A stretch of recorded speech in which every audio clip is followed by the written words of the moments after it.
After 15 years with TechVantage, I was called into a small conference room where Marjorie Thompson announced, her voice carrying a barely concealed note of satisfaction, "We're restructuring your position." She sat across from me, flanked by Denise from HR, both wearing carefully crafted expressions of corporate regret. "The company is moving in a new direction," Denise added, sliding a manila folder across the table. "Your contributions have been valuable, but we're consolidating the research division under the product development team." I nodded thoughtfully, accepting the folder without opening it. Inside would be the standard severance package: 2 weeks for every year of service, continued health coverage for 3 months, and a list of career counseling resources I would never use. "I completely understand," I replied, my voice steady. Relief flashed across their faces. They clearly expected tears, protests, or anger. After all, I was a 55-year-old woman being pushed out of the tech industry, where youth was prized above experience. What they didn't know was that I had anticipated this moment for weeks, ever since a misdirected email thread had appeared in my inbox last month. "We'd like you to clean out your desk by Friday," Marjorie continued, gaining confidence from my apparent acceptance.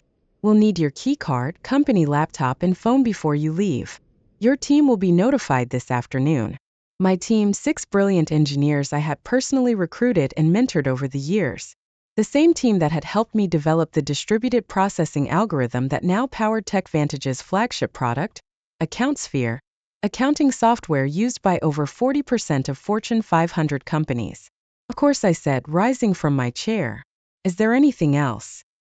They exchanged glances, clearly thrown by my composure. Marjorie recovered first. "That's all for now. Thank you for making this professional." As I walked back to my office, I passed the glass-walled conference room where the executive team was meeting. Through the transparent barrier, I could see CEO Victor Lawson gesturing animatedly at a PowerPoint presentation titled Q3 Revenue Projections.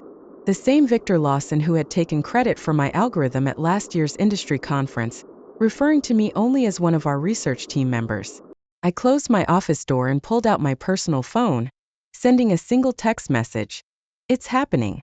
Friday is my last day." The response came immediately. "Perfect timing.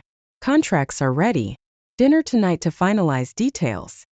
I smiled as I looked at the calendar on my desk. Today was Wednesday. Friday I would leave TechVantage for the last time. And Monday would be fascinating. That evening I met Gregory Sullivan at Meridian, an upscale restaurant far from TechVantage's headquarters. As the CEO of Precision Systems, TechVantage's largest competitor, Greg knew the value of discretion. He'd reserved a private dining alcove in the back, shielded from curious eyes by elegant Japanese screens. "They actually did it," Greg said, shaking his head after we ordered. "I suspected they might, but to cut the very person who developed their core technology." "Victor never understood what I actually created," I replied, sipping my water. "He saw the implementation, the user interface, the marketing potential. But the underlying architecture, that was just tech stuff to him." The irony was almost too perfect. 3 months ago, I discovered the patent application for my distributed processing algorithm had never been filed by TechVantage's legal team. An oversight, they'd claimed when I inquired. They'd assured me they'd handle it immediately, but something about their response seemed off, prompting me to check the company's internal documentation. That's when I found it. A strategy memo outlining plans to claim the algorithm as company-developed technology without specific inventor attribution. They'd planned to push me out before securing the patent, knowing intellectual property developed by employees typically belongs to the company. What TechVantage didn't know was that I'd already been working on refinements to the algorithm on my own time, using my personal equipment. Those improvements, which dramatically increased processing efficiency by 43%, weren't covered by my employment agreement. I'd quietly filed for a patent under my own name last month, fully documented with timestamps and development logs that clearly showed the work was completed outside of company time. The patent had been granted with remarkable speed, thanks to Greg's introduction to a top-tier IP attorney. "All the paperwork is finalized," Greg said, sliding a folder across the table. "As soon as you sign, Precision Systems officially acquires exclusive licensing rights to your patent. The press release goes out Monday morning, announcing you as our new Chief Innovation Officer." I reviewed the documents carefully, though I'd already memorized the key terms. A 7-figure signing bonus, substantial equity in Precision Systems, and ongoing royalties from all products using my algorithm. What do you think Victor's face will look like when he realizes what's happened? Greg asked, unable to hide his satisfaction at the prospect. I'm more concerned about my team, I admitted. They don't deserve to be caught in the fallout. Greg nodded. Already addressed. We have positions for all 6 of them if they're interested. Senior roles with significant raises. I signed the final page and closed the folder. In one elegant move, I had secured my future, protected my team, and positioned my work for new beginnings. To new beginnings, Greg said, raising his glass. And to owning your own value, I added, clinking my glass against his. Thursday and Friday passed in a blur of exit interviews, knowledge transfer meetings, and saying goodbye to colleagues. I maintained my professional composure throughout, even as rumors spread across the company. Administrative assistants gave me sympathetic glances in the hallways. Junior developers approached awkwardly, asking if I'd provide LinkedIn recommendations before I left. I documented everything meticulously, every project, every password, every process, knowing full well that TechVantage would soon discover just how thoroughly they needed me. My decision to leave comprehensive transition notes wasn't kindness, it was evidence. Evidence that I had acted in good faith while the company had not. During my final exit interview on Friday afternoon, Denise from HR went through the standard checklist with mechanical efficiency. You understand that any intellectual property developed during your employment remains the property of TechVantage, she stated, pushing a non-disclosure agreement across the table. Of course, I replied pleasantly. Anything developed within the scope of my employment, using company resources, during company time. I emphasized those qualifiers slightly, but Denise was too busy checking boxes to notice. And you affirm you have no copies of proprietary company information. I have taken nothing that belongs to TechVantage, I confirmed truthfully. The patent was mine after all.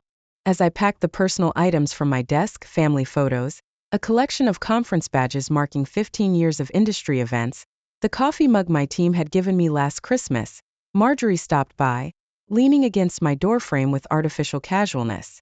I just wanted to check that everything's clear for your departure, she said, watching me place items into a cardboard box. Crystal clear, I replied, wrapping a small award I'd received for the very algorithm now at the center of my plans. The irony wasn't lost on me as I carefully placed it between layers of tissue paper. You know, Sarah, these restructuring decisions are never personal, Marjorie continued. Victor feels the company needs to move in a more youthful direction. I looked up, meeting her gaze directly. I understand completely. Business is business. Something in my tone made her pause. For a brief moment, uncertainty flickered across her face, but she quickly dismissed it. What could a soon-to-be unemployed 55-year-old woman possibly do? Will you be taking some time off? She asked, an artificial note of concern in her voice. Actually, I already have something lined up, I replied. I start Monday. Surprise crossed her features. That's fast. Anything interesting? I smiled. Very. A leadership position. I'm quite excited about it. She nodded absently, already mentally moving on to other matters. Well, good luck with that. As I walked out of TechVantage's glass headquarters for the final time, keycard surrendered and personal belongings in tow, I took a moment to look back at the building where I'd spent 15 years of my career. On the top floor, I could see the executive conference room lit up for an evening meeting, likely discussing how to redistribute my responsibilities among younger, less experienced and significantly less expensive staff. Little did they know that in less than 72 hours, that same room would be hosting an emergency crisis meeting instead. Monday morning dawned bright and clear. I dressed carefully in my new charcoal suit, a power outfit I'd purchased specifically for this day. The Precision Systems town car arrived precisely at 7:30 a.m. to take me to their headquarters, where I'd start my first day as Chief Innovation Officer. The press release went live at 7 a.m. Greg informed me as I settled into my new corner office with floor-to-ceiling windows. Industry newsletters are already picking it up. I've got the communications team monitoring reactions. The announcement had been crafted with strategic precision. Precision Systems acquires exclusive rights to revolutionary processing algorithm, welcomes creator Dr. Sarah Mitchell as Chief Innovation Officer. It detailed my background, emphasized my role as the sole inventor of the patented technology, and outlined how Precision Systems would be integrating the algorithm into their next generation of products. Most importantly, it clearly stated that any company currently using the technology would need to negotiate licensing agreements with Precision Systems moving forward. At precisely 9:15 a.m., my phone lit up with the first text from my former team at TechVantage. Complete chaos here. What did you do? It was from Miguel, my lead developer. I smiled, typing back. Check your personal email. All 6 of you have offers waiting. Meanwhile, 8 miles away at TechVantage headquarters, the scheduled Monday morning executive meeting was undergoing a dramatic transformation. According to Miguel's play-by-play updates throughout the morning, Victor had arrived at the office to find the company's general counsel and chief financial officer waiting at his door, both ashen-faced. The industry announcement had hit their inboxes simultaneously, setting off immediate alarms. By 9:30 a.m., what should have been a routine start-of-week meeting had morphed into an emergency crisis session. Board members were calling in remotely, the legal team was frantically reviewing my employment contract, and the documentation around the algorithm's development. They're pulling every file with your name on it, Miguel reported. Someone just wheeled in all the servers from the research division for the tech team to analyze. I could picture the scene perfectly. Victor pacing the conference room, demanding explanations from Marjorie and the legal department. The stock would already be responding to the news. Investors hated uncertainty, and the announcement had created plenty of it. At 10:45 am, I received an email from Victor himself, the desperation practically emanating from my screen. Sarah, there appears to be a misunderstanding. Please call me at your earliest convenience to discuss. I forwarded it to Precision Systems' legal team without responding. By noon, the industry was buzzing with speculation. TechVantage's stock had dropped 7% since the market opened, while Precision Systems had seen a 12% increase. 3 different technology journals had requested interviews with me about the strategic coup that had shaken the accounting software industry. How are you feeling? Greg asked, stopping by my office as I settled in. Validated, I replied honestly. 15 years of watching others take credit for my work, of being told I should be grateful just to have a seat at the table, and now, finally, recognition. My new executive assistant appeared at the door. Dr. Mitchell, the development team is ready for you in the main conference room. She hesitated. TechVantage's CEO has called 4 times in the last hour. Please let him know I'm in meetings all day, I replied calmly. I'll have our legal team reach out to discuss licensing options later this week. As I walked toward my first meeting as Chief Innovation Officer, my phone buzzed with another update from Miguel. Board just called emergency session. Victor looks like he's about to explode. P.S. My team and I accept your offer. When can we start? By Tuesday morning, the full impact of my departure had become clear to everyone at TechVantage. Their flagship product, AccountSphere, relied entirely on my algorithm to process the massive datasets that gave it an edge over competitors. Without licensing rights to my patent, they faced 2 equally unpalatable options: negotiate with Precision Systems or rebuild their core technology from scratch, a process that would take years and millions in development costs. Victor has called an all-hands meeting for 2 p.m., Miguel texted. It was his last day at TechVantage. He and the rest of my former team would be starting at Precision Systems next Monday. Rumor is they're going to try to sue you. I forwarded his message to our legal department, who responded almost immediately. Let them try. Your documentation is impeccable. Development logs, timestamps, personal equipment usage, all clearly established. We've prepared for this scenario. Meanwhile, I was settling into my new role with remarkable ease. The respect I received at Precision Systems was a stark contrast to my final years at TechVantage. When I spoke in meetings, people actually listened. My ideas weren't repackaged by male colleagues and presented as their own. My age and experience were viewed as assets rather than liabilities. The engineering team is implementing your efficiency improvements, Greg informed me during our afternoon briefing.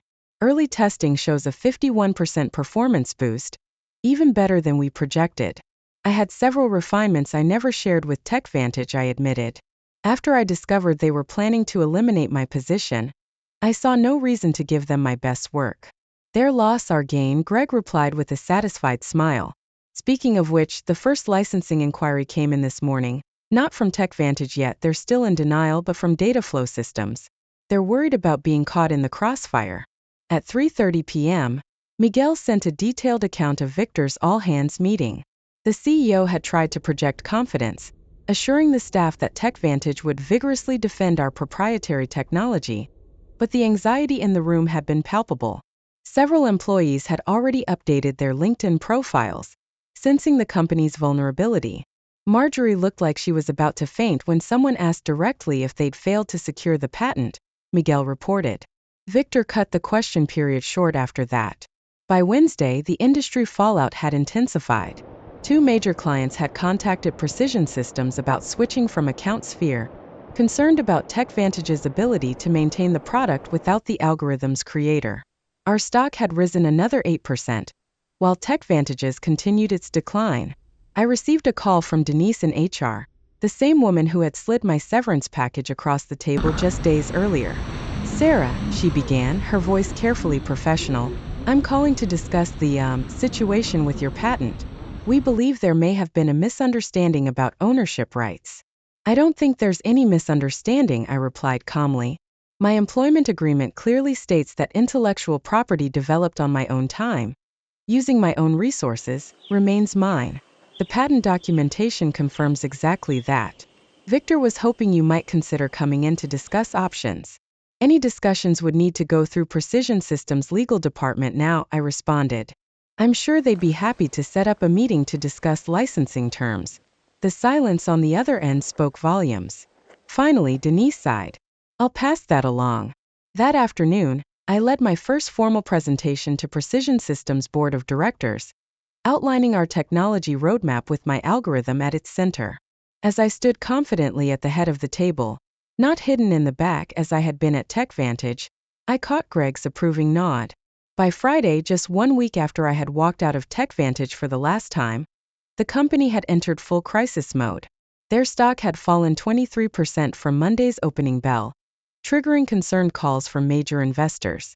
Industry analysts were publishing speculative pieces with titles like, "Can TechVantage survive the algorithm crisis?" and "How one strategic blunder may cost a tech giant everything." Through my industry contacts, I learned that Victor had finally acknowledged the severity of the situation to the board. TechVantage would need to either license my algorithm from Precision Systems, likely at exorbitant rates that would devastate their profit margins, or undertake a complete rebuild of AccountSphere without using any technology covered by my patent. They've started interviewing for a new development team, Miguel informed me during our Friday video call, where we discussed his upcoming transition to Precision Systems. Victor's claiming they can recreate the functionality in 6 months. I couldn't help but laugh. The original algorithm took me 3 years to perfect, and that was with intimate knowledge of the problem space. Exactly, Miguel agreed. Nobody's believing the timeline, especially after your team posted their resignation letter simultaneously. The knowledge drain is massive. That afternoon, TechVantage's attorneys finally reached out to Precision Systems to open a dialogue about potential licensing arrangements. Our legal team, following the strategy we had developed, responded with terms that were technically fair but strategically painful. 3 times the standard industry licensing rate, plus a public acknowledgement of my role as the technology's inventor. "They'll balk at the acknowledgement more than the cost," Greg predicted as we reviewed the response in his office. "Victor's ego won't allow him to admit he pushed out the person who created their core technology. Then they'll have to rebuild," I replied. "And every day they spend trying to replicate my work is another day we extend our lead in the market." The following Monday morning, 10 days after my unceremonious dismissal, I led the first meeting with my newly assembled innovation team, which included Miguel and the other 5 engineers from TechVantage. The energy in the room was electric as we mapped out the next evolution of my algorithm. "This is how development meetings should be," commented Anita, one of my former team members. At TechVantage, we spent half our time explaining basic concepts to executives who wouldn't listen anyway. "That's the difference between being valued and being seen as replaceable," I replied. "Here, your expertise is recognized." As we wrapped up the productive session, my assistant appeared at the door. "Dr. Mitchell, there's been a significant development with TechVantage. Their board just announced an emergency leadership change." Victor Lawson is stepping down. Effective immediately. The news spread quickly. Within hours, industry publications were reporting that TechVantage's board had lost confidence in Victor's leadership, following the patent oversight that threatened the company's flagship product. Marjorie Thompson was also out, along with the head of legal, who had failed to properly secure the patent. That evening, I received an unexpected email from Richard Donovan, TechVantage's newly appointed interim CEO. Unlike Victor's desperate message from the previous week, this one was straightforward and respectful. Dr. Mitchell, congratulations on your new position. I've been brought in to help TechVantage navigate the current situation. I'd like to discuss a fair licensing arrangement for your patented technology. We're prepared to acknowledge your contributions publicly and make appropriate amends for the oversights of previous management. Would you be available to meet next week? I forwarded the email to Greg, adding a simple note, Phase 1 complete. His reply came quickly, beautifully executed. The board is celebrating your first major victory for Precision Systems. Looks like TechVantage is finally learning an expensive lesson about valuing innovation and innovators. 3 months after my departure from TechVantage, I sat on the stage at the National Technology Innovation Conference, preparing to deliver the keynote address. The audience was filled with industry leaders, technology journalists, and aspiring developers, many of whom now knew my story. And now I'm pleased to introduce our keynote speaker, the conference organizer announced. Dr. Sarah Mitchell, Chief Innovation Officer at Precision Systems and creator of the distributed processing algorithm that has revolutionized data handling across multiple industries. The applause was substantial as I approached the podium. What a difference a few months could make. Last year, I had attended this same conference as part of the TechVantage delegation, seated in the back while Victor gave a presentation about his company's innovations. Thank you, I began, surveying the attentive faces. Today, I want to talk about innovation, ownership, and the importance of properly valuing intellectual contributions, regardless of where they come from. My presentation detailed the technical aspects of my algorithm, but also touched on the broader issues of recognition and respect in the technology sector. Without directly mentioning TechVantage, I emphasized the importance of companies protecting their innovators rather than seeing them as replaceable resources. Afterward, during the reception, several young women engineers approached me, seeking advice and mentorship. One of them, barely 30, confided, "Your story changed how I document my work. I started keeping detailed logs of my development process on personal time." "Smart," I replied. "Your innovations deserve protection." As the evening concluded, I checked my phone to find an industry news alert. TechVantage had finally announced the licensing agreement with Precision Systems, acknowledging me by name as the algorithm's creator. Their stock had stabilized, though at a significantly lower valuation than before my departure. 1 year to the day after being told to clean out my desk, I sat in my spacious office at Precision Systems, reviewing the quarterly innovation report. Under my leadership, the company had released 3 groundbreaking products built on my algorithm, capturing significant market share from TechVantage and other competitors. A knock at my door interrupted my analysis. It was Greg, holding a bottle of champagne and 2 glasses. "Happy anniversary," he said, setting the glasses on my desk. "The board asked me to share the news with you personally before the public announcement. Precision Systems has officially surpassed TechVantage in market valuation for the first time in company history." I smiled, feeling not triumph but a quiet satisfaction. That's what happens when you value innovation properly. As Greg poured the champagne, my assistant delivered a sleek envelope. Inside was an invitation to speak at Women in Technology's annual Leadership Summit. The topic: Owning Your Intellectual Value. How Proper Documentation Changed an Industry. "You've become something of an icon, Greg commented, noticing the invitation.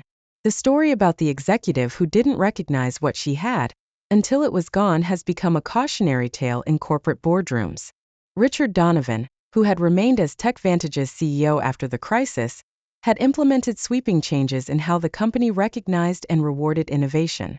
Their new policies on intellectual property protection and inventor recognition were reportedly modeled after the program I had established at Precision Systems. "It was never about revenge," I said, raising my glass in a toast. "It was about recognition, about showing the industry that innovation isn't anonymous." comes from real people who deserve real credit. To proper recognition, Greg agreed, clinking his glass against mine. As the afternoon sun streamed through my office windows, I reflected on my journey. At 56, I had finally found what had eluded me throughout my career. Not just success, but acknowledgement. My name was now permanently attached to the algorithm that had changed an industry, exactly where it belonged.